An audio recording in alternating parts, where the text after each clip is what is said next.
I'm not really interested in upholding the white man's democracy as much anymore. Imagination's a privilege. Oof. Yeah. Oh, wow. Imagination is a privilege. Yeah. It's a privilege. Wow. Yeah, it is. I'm always trying to convince, even I can be dead wrong, and I'm still going to try to convince you to my position till I figure out I'm wrong and be like, my bad.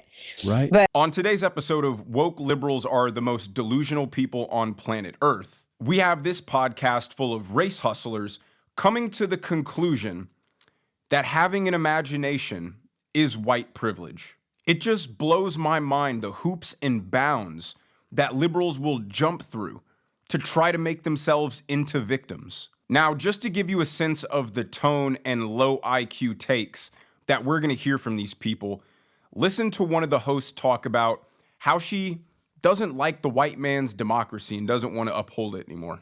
Watch. You said there's always space for our work and not space for our needs. And I think that is kind of where I am right now. I'm not really interested in upholding the white man's democracy as much anymore, but I am interested in protecting my people. The challenging part is those two things go hand in hand. Should this democracy fall, my people will fall first and suffer the most. Should something bad happen, it will be worse for us. So how we can meet in the middle. And the thing is, when we win, the country wins. Yeah, that's right. When we do well, the country does well. So, and I haven't figured that out. So I'm this conversation is a bit premature for me because I haven't even been reading like I used to. Yeah, clearly you haven't been reading at all, because if you opened your eyes even a little bit, you would realize that the average black person in America is better off than the average black person in any African country or any European country. And let's not even touch on Asian countries where there is real racism against black people. It's like she's completely oblivious to the fact that the United States is the most multi-ethnic, racially diverse country that has ever existed in human history. We're so racist, right, that we elected a black man to be our president 2 times. The reason that trying to be a perpetual victim is not only dangerous, but frankly, really annoying, is because it doesn't ever allow a person to have a hopeful, positive, optimistic mindset about what they can achieve in their life. They're constraining themselves. They're chaining themselves to failure. And it also completely goes against the American mindset of capitalism and competition and winning and being the best and meritocracy. If you fail or if you lose, you instantly declare it some injustice based on some immutable characteristic, such as your gender or your race or your sexual orientation. And it never allows you to grow or improve because you don't have to. You're already perfect. And if anybody tells you that you're not good enough for any reason, it's actually because they hate you and they're a bigot. That's why when Kamala Harris lost, they can't even begin to understand that she was just not a good candidate. They instantly go towards America just hates black women. Now, here they are talking about how having imagination and even having consideration for others is just a form of privilege. It is not only a privilege to sort of imagine, but it is also a privilege to be able to think outside of yourself. To have considerations outside of yourself, and then next to yourself, your house and home. But it's also, it's not, imagination is absolutely a privilege. It was chilling when you said that. But it's also necessary. Like, it's a requirement. There is no way for us to be a truly liberated people without imagination. We have to believe there is another way. We have to. There's a book called How to Get to Yes. We have to get to yes. And I know it is so hard when systemically you see over and over, we see over and over, there is no other way out. Our freedom, I was talking to my book editor yesterday, but our freedom is literally the way that we view freedom as black people. When I say we, I'm talking about black folks. We see it within the context of oppression. We don't see freedom outside of, I just want to live. I just want to survive. I just want to be left alone. You know, even in the moments where our freedom has just been leaving us alone, that has been in the context of the trauma that is resulting from slavery and oppression and being a stolen people. So it's hard to talk about imagination when our existence has been shaped through the lens of trauma. It's so hilarious when black people like this think that for some reason, the slaves of the early Americas were the only people in world history to ever be oppressed, to ever be enslaved, to ever go through hardship. I mean, she said, we can only think of freedom in the context of oppression. Well, yeah, freedom is in context to oppression. Why do you think so many Europeans came from Europe to the Americas? Because they were getting away from oppression, whether it was religious oppression, or the ability to have free speech, or leaving a tyrannical government, or escaping an unfair justice system. And it's so funny how they talk about you have to have imagination, you have to be able to believe that there's a better way forward. Yet these are the biggest proponents of trying to keep black people mentally enslaved and think that there is no hope, that there is no way forward, that they're oppressed, that they can't accomplish anything. They're disadvantaged. They're systemically oppressed and have no chance. They are the one telling other black people this and convincing them to have the similar mindset. It's like if you were running a marathon and each person running was of a different race. Black people are the only ones that as soon as the race starts, shoot themselves in both feet and then complain that they end up last. Now, listen to them talk about how bad it is that black people have a victim mindset and how they will create a sense of victimhood even when it doesn't exist because we've been taught by the white man that that's our proper place, while failing to realize that they are the ones that are forcing black people to acknowledge how hopeless they are, how much of victims they are. And if any black person tries to say, I don't feel like a victim, I feel like I have a fair shot in this country, I can achieve anything, I can achieve just as much as my white counterpart, they just call you an Uncle Tom. Watch.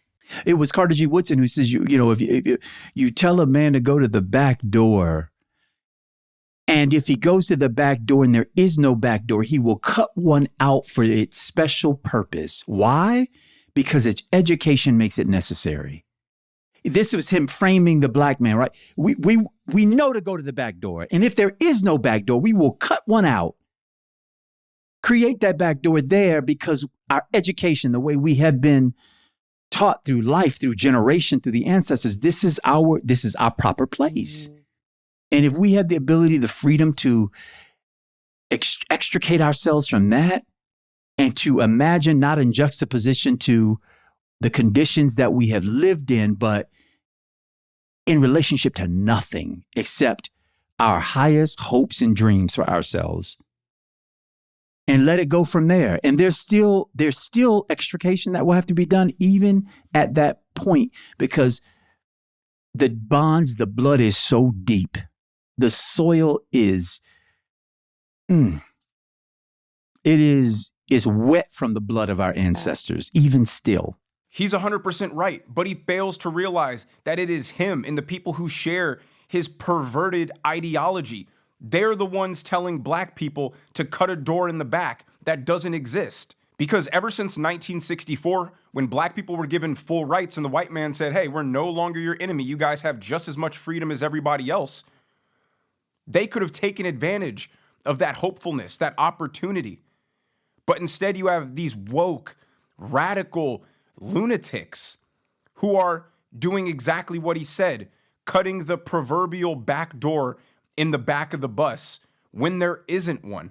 Instead of encouraging black people to succeed and achieve their fullest potential, they would much rather have them indoctrinated into the idea that there's some sort of systemic oppression keeping you from achieving your goals, and you shouldn't even try to achieve things because you're going to get met with the ceiling of racial differences, even though it does not exist. And if you mentally constrain yourself to those limitations based off of some boogeyman that doesn't exist, how can you ever expect a culture or a people to flourish? These kind of people are doing more damage to the black community than the white man. Now, the other problem with perpetual victimhood is that if you believe that the system is unfair, it's unjust against you specifically, well, then you feel as if you're owed something from society because they're benefiting at your expense.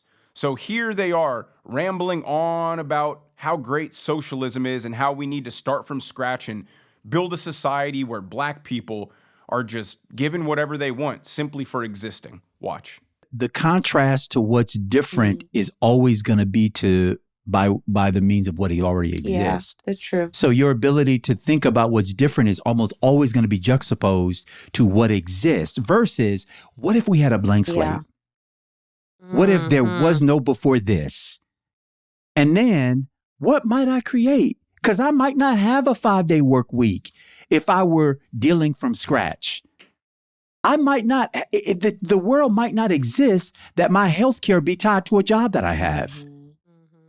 That my retirement and pension is tied to a place where I work versus my existence on this earth entitles me to a certain set of things.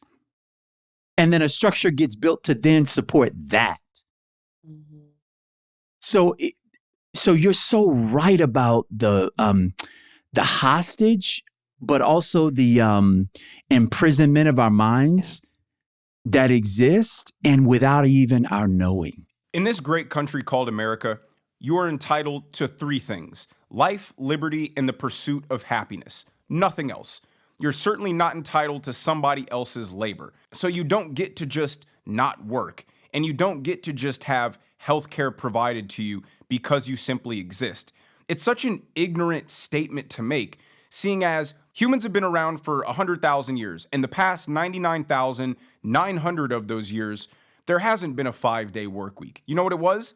A 24/7 work week. You worked every day from dusk to dawn. You slept when you could, and you woke up and you did it again. You tried to survive and you tried to make it through. It was only the last 100 years, in the early 1900s, when the 5-day work week got introduced. So while they're crying and moaning about the system that's currently constructed, where else can they point to of a better system that has created more prosperity for the world and its citizens than the United States? But because they're victims and they believe everything is unfair, everything is unjust, they're systemically oppressed, the institutions are against them, the country hates them, they feel like they're owed and deserved something at the expense of everybody else who, in their mind, benefits from those unjust systems. And that's one of the biggest problems with socialism. Socialism looks at the guy with the big house and says, he must be exploiting other people to get that. He doesn't deserve that. It's all about bringing people down. Capitalism is, look at that guy with the big house. I want to get a big house like that. Let me work hard, provide value to the marketplace, and I can achieve that. Capitalism has poor people. Poor people will always exist, but it's about upward mobility, working hard and striving for something better.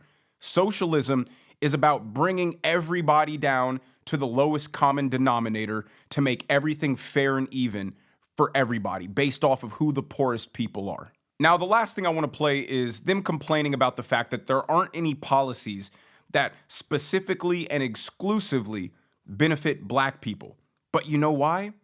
Because anything targeting a particular race and excluding other races is, wait it, racist. In truth, the reason why, Tiffany, what you said is true, is so true, that when Black people do well, the country does well, is because and this is where the exhaustion comes in, we oftentimes have to fight the hardest and the longest for what it is that we get. And when we do get it, everybody else in the pecking order has already gotten it first. We're just, should we be in the fight for an expansion of rights, for an expansion of opportunity? That very rarely, if ever, are you going to see that expansion be limited just to our community. In fact, I don't know a policymaker out there who's going to say that the expansion is limited to just that group.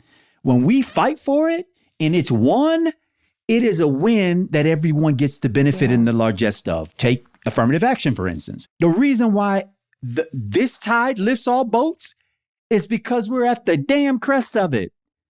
And so, it dives down. They're at the apex. They're at the peak of it. We're the thing that dives in first. This kind of pessimistic mindset is so pervasive in the Democrat Party.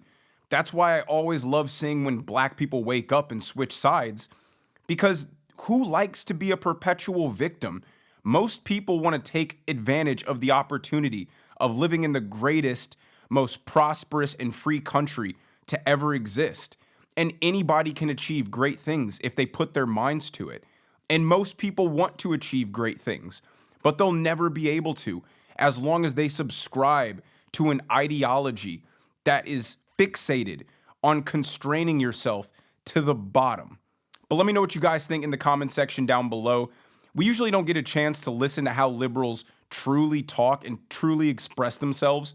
We usually just see the mainstream media and politicians talk, but isn't it crazy just how warped their worldview is? If you enjoyed the video, make sure you hit the like button. Make sure you subscribe to the channel if you haven't already. Turn on the notification bell so you never miss a video. And I will see you guys in the next one.